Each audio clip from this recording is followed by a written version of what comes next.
Another 5-minute mystery.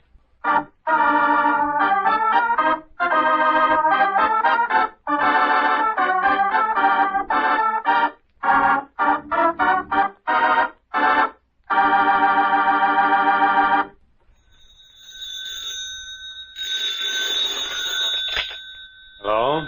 Mr. Barron, this is Ed Chavers. Hello, Constable. I've got some mighty unpleasant news for you, Mr. Barron. Carter Hogue, the high school principal, has been murdered. What? I'll have to ask you to come down to the office for a few minutes. I'd like to ask you some questions. Of course, Constable. I'll be right over. Constable, this is all a tremendous shock to me. Not only was Carter Hogue my colleague at the school, but one of my best friends as well. I know, Mr. Barron. It's been a shock to us all. How did it happen?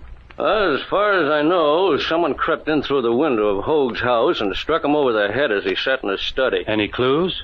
Not a one. What I wanted to ask you was if you have any idea as to who could have had a motive for killing him. The only thing I can think of is the threat made by Darrell Lewis's father when he found out that Carter had hit his son. You heard about that. It's bad business hitting that boy.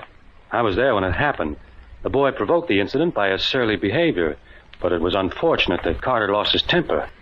Well, that's the only clue I have, so I called Mr. Lewis on the phone right after you. You ought to be here any minute. This all seems like a horrible dream, Constable.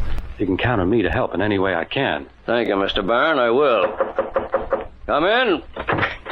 Good evening, Constable. I'm Darrell Lewis's father. Come in, please. Any idea why I sent for you? A little. You must have heard about the threat I made to the principal when I found out he hit my kid. That was a dangerous thing to say. I lost my head. Hogue had no right to lay a hand on my kid. Mr. Lewis, Carter Hogue is dead. Murdered. Dead? Now, see here. I know what you're thinking, and you're dead wrong. I'm innocent. You're protesting your innocence rather loudly, Mr. Lewis. Now, look here, Mr. Barron.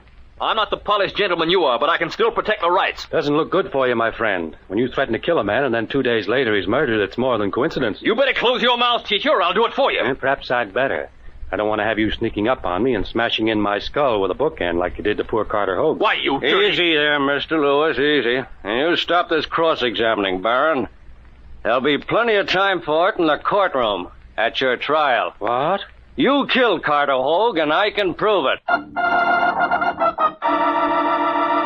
How does Constable Ed Chavers know that Sam Barron is the murderer of Carter Hogue? In just a moment, we'll know.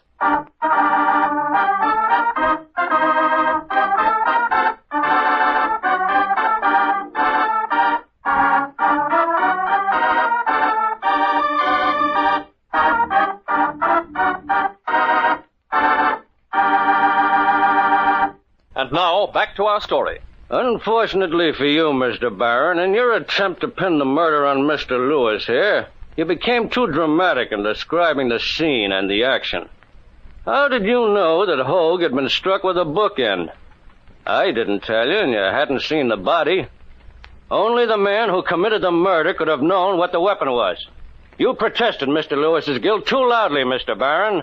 You only proved him innocent.